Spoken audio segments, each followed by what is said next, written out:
Hey guys, it's Alina here, and today I am doing a Q&A video. So before I get started, be sure to give this video a big thumbs up if you love Q&A videos and you want me to keep doing them, because I would be happy to do that. I have a lot of questions to get through, so let's jump on in. So for the Lorac Pro Contour giveaway, to enter you had to give me a question for this Q&A. So it's actually a really fun way to get some really awesome questions. You guys had some really awesome questions. I split the questions up between like makeup type questions and then more questions about myself or like more personal questions. So the first question is, how long did it take you to be comfortable with contouring and highlighting, and do you have any tips for those who are just starting out? I would say that I'm still not comfortable contouring and highlighting. I think that that's something that you're constantly learning. I will say that I don't normally go crazy with the contouring and highlighting. I'm not one to make all the crazy triangles and blend it all through as part of my daily makeup. I actually very rarely do that. Sometimes I'll do it when I film just because, you know, the lighting is very harsh and it really requires some more intense makeup. But for the most part, I really don't. What you guys see in my tutorials is probably the extent that I do, and I don't even go that far on a day-to-day basis. I just think it's unnecessary, and I think that no matter how well you blend it, it's still pretty obvious to the naked eye. Tips for people that are just starting out, I would say just take it slow. I would think first, why is it that you want to get really good at contouring and highlighting? I'm not sure how old this person is, but for me, when I think back to when I was in high school, when I was younger, I didn't wear full face makeup, so it kind of concerns me that girls in middle school and high school are wanting to learn how to contour and highlight, because I think that's like so unnecessary, especially at that age. If you are that young, enjoy your skin while it's amazing, because you have your entire life to wear makeup. This next question is, why did you decide to make your YouTube channel? Do you have any style, fashion inspiration? And if so, who? Why I decided to make a YouTube channel? I think I was just bored, honestly. It was one of those things that I was on Vine, back when Vine was really kind of popular, and it was really fun to be engaging with people. And for the most part, I had used social media as, you know, something really like private with my friends and family, so I never really branched out and just had like a bunch of randoms be following me until Vine.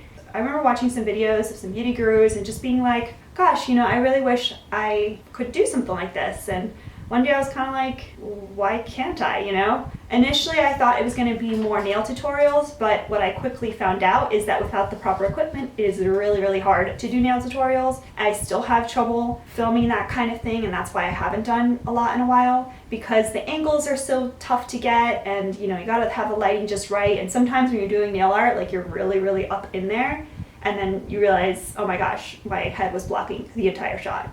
So that was useless. Do I have any style, fashion inspirations, and if so, who? I don't think that I do, and it's not because I think I'm like the best in the whole world and I don't need to look at anybody else. It's just that I don't have cable, so I'm not really up to date with like what's going on for the most part, and I don't follow like pop culture or anything like that, so I'm kind of really disconnected to it. So for the most part, my style and fashion tips, I kind of just go with what I like. I'm sure you guys have heard me talk about this before, where I'm just kind of like, I wear what I like. I don't care if it's in fashion. Like, I'll wear black lipstick in the summer, whatever. I'm the kind of person that I'm not doing it for other people, and I think that's where people get all mixed up when it's like, oh, I have to dress a certain way because it's this time of the year and this is what's in season and this is what's popular right now. It's like, are you dressing for yourself or are you dressing for other people, you know? My style and fashion inspirations come more from how particular brands, whether it be in fashion or beauty, what products they choose and how they're kind of structuring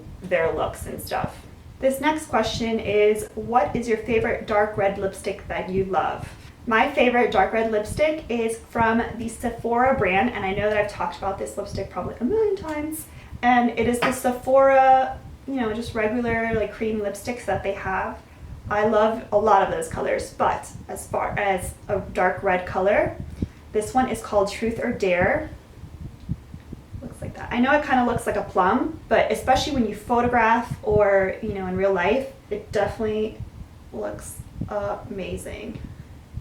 This is one of those colors that every single time I wear it, I get so many compliments that it's just one of those that you make a mental note. You're like, yeah, The next question is, do you prefer lipsticks or lip glosses? 100% lipsticks. I have tons of lip glosses and I always like get them because I'm like, wow, that's so pretty. I'm totally gonna wear that. But 9 times out of 10, I put lipstick on and I don't put a lip gloss over it. It's not because I don't want to, but I don't know how you guys feel. Like, do you guys ever get worried about like that cross-contamination kind of thing? Like, I feel weird putting a lip gloss over a lipstick that's not like the same exact color and then putting that back. I'm weird.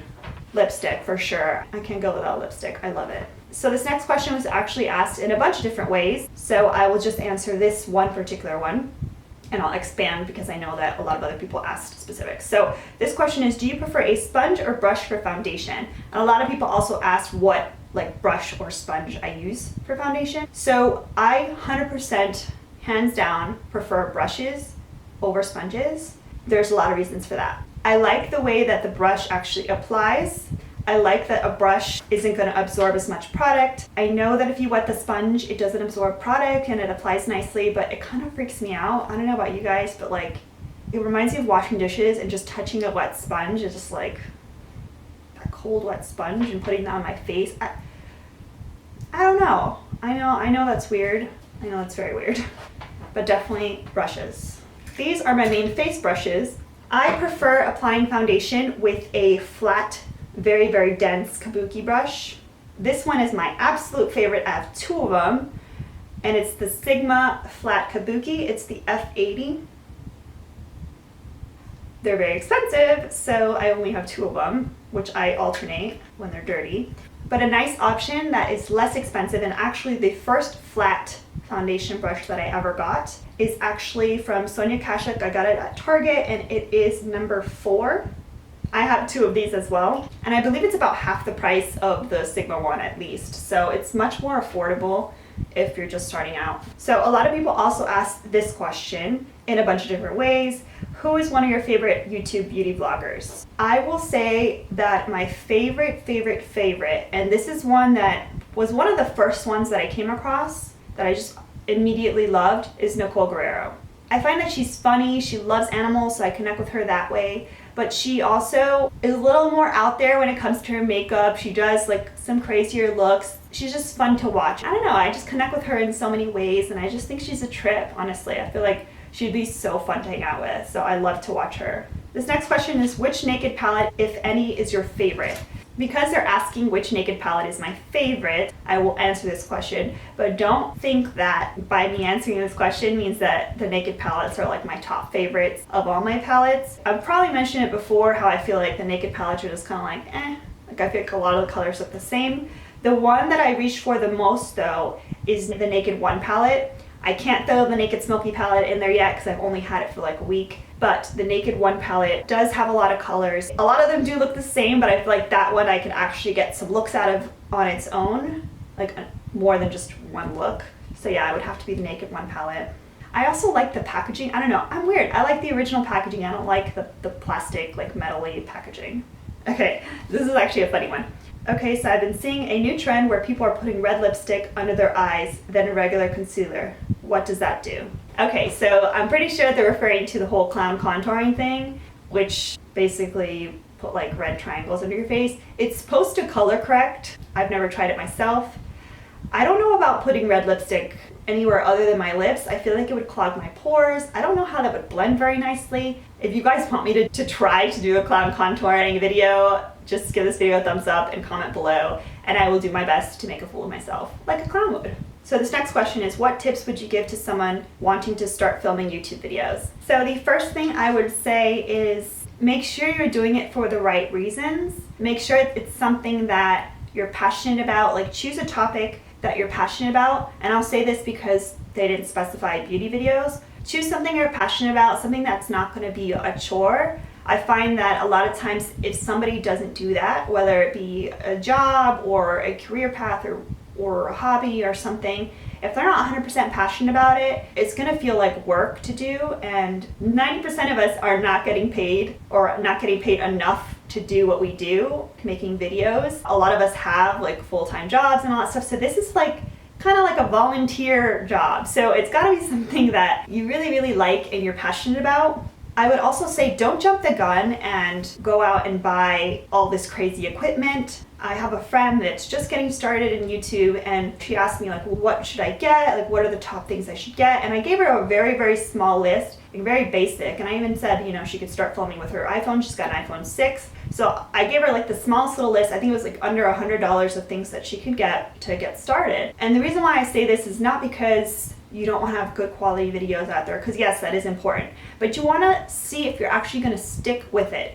I don't know about you guys, but I have started and stopped a lot of hobbies. How much would that suck if you put all this money into something and then you realize, you know what, I'm not really into it, and you just wasted all this money on all this equipment? So what I did is I started small. For me, it was back when I had I think it was an iPhone 5 or whatever, so the camera quality isn't as good as the iPhone 6. And I didn't have any other camera to film aside from my webcam, which was awful. So for me, my first investment was a small little Sony Handycam, and I still actually use that for vlogging. And I think it was like $300, $400. So that was my first investment. As time passed, you know, I got a tripod, and I got, you know, a small little lighting kit, and then I finally got the Diva ring, and then most recently I got my Canon 70D. Over time, as you see that you're committed, then it makes more sense to make that investment. Also too, if you get all the bells and whistles, like if you've never edited a video before, trust me, that's gonna take up tons of your time trying to figure that out. You don't also need to figure out all this equipment along with it. The last tip would be,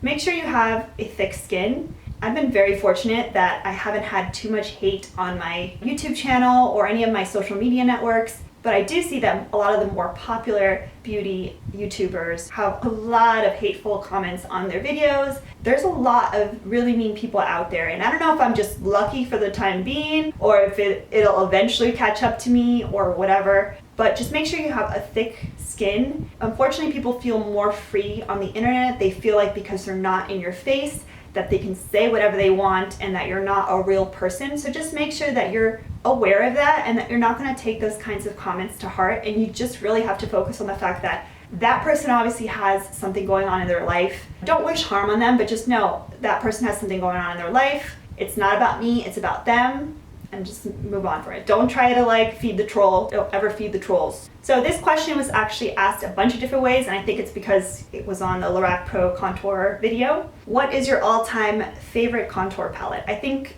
someone else asked if I had to choose between the Lorac contour palette and the Kat Von D one, which would I choose? So for me, my all-time favorite contour palette, this is tough because I reach for the Kat Von D one all the time because I've really broken it in, but I would probably have to say the Lorac Pro contour because it has the shimmery highlight, because that's really a true contouring and highlighting all in one, I feel like. So that's probably the one I would go with. What are some alternate contour palettes that are inexpensive and comparable to high-end ones? So I can't answer this question yet, but I will say that I did purchase the NYX contour palette because I've heard amazing things about it. So I will be dipping into it and kind of comparing it to these other ones. So don't worry, down the line I'm planning on doing, I don't know if it's going to be a video or just a blog post on it, putting all of these contour palettes that I've reviewed separately, putting them side by side and kind of ranking them and seeing, okay, which ones make more sense to spend money on and which ones can you skip, and also comparing to some of these drugstore brands that are also coming out with palettes. This next question is, what eye primer do you recommend for eyeshadow? So I have two eye primers that I would recommend. The first one I'm not going to go grab because it's kind of far away. It's the Too Faced Shadow Insurance Eyelid Primer, and that I think would be the more high-end one that I'd recommend. And then on the lower end, the one that I actually use every single day really, is the Balm's Put a Lid on It Eyelid Primer. It's almost empty. And even though this one regular price I think is $4 cheaper than the Too Faced one, the reason why I put this one on the low end is because the Balm is on Haute Look probably at least twice a year, and they always have this, and I think they have it for $8 or $9. So to me that's like drugstore price. So if you play your cards right, you can get it for a cheaper price, and that's my favorite.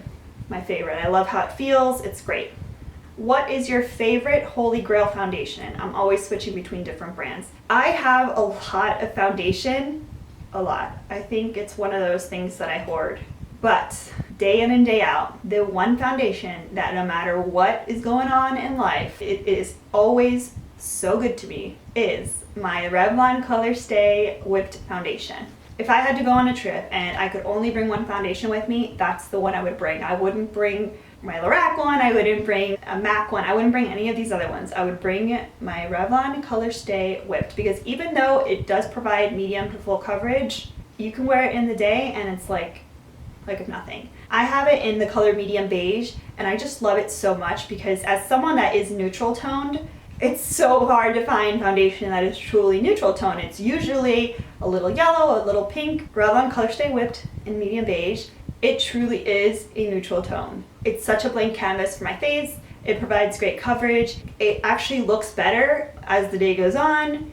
It's just amazing. It's great for filming. It's just phenomenal. And I like the whipped because it comes in a little tub. It's a little thicker than the bottle version. But yeah, that's my holy grail foundation. This next question is, if you could only wear either skin makeup or eye makeup, which would it be?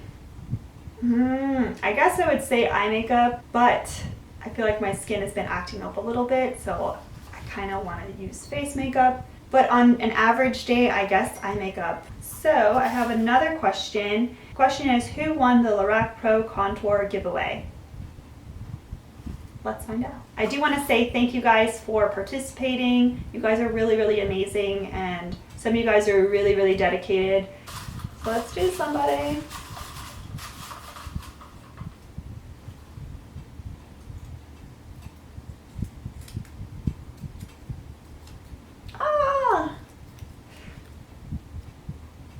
Makeup Obsessed 21. Congratulations. I will reach out to you and get your information. What I will say is that if you didn't win, don't be sad. There's still the Urban Decay Naked Smoky Palette and all the flash giveaways that are going on my blogs. So if you haven't subscribed to my blog yet, definitely go do that, because I'm already 3 giveaways in, and I tend to be doing like at least 2 a week. So there's plenty of opportunity to win stuff, and they're super short term, so like 24 to 36 hours to enter. So yeah. Congratulations, and be sure to be nice about it and leave her some love in the comment section. This next question is, who do you consider to be makeup, beauty, fashion, etc. inspirations? This question is a little different than the other one because this one's like also makeup and beauty. For makeup and beauty inspiration, I would have to say my biggest inspiration right now is Mariah from The Gal's Guide. I will link her channel down below, and if you go over there and you check it out, make sure you let her know that I sent you over. She just does like really, really amazing makeup that always looks really clean, never looks over the top, but it's still kind of pushing the boundaries a little bit of what, you know, most beauty gurus are doing. But it's not like so out there that you couldn't go to the grocery store wearing it. And her makeup just always looks flawless. She looks flawless in general. She's just amazing, and she's hilarious to watch. Comment below if you watch her because she's amazing. What are your top 3 eyeshadow colors to use with brown eyes? Purple is my number 1. Second would be burgundies, and then also coppers and golds. I'm gonna put those together. Bold eyes or bold lips? Definitely bold lips. 100%. 100%.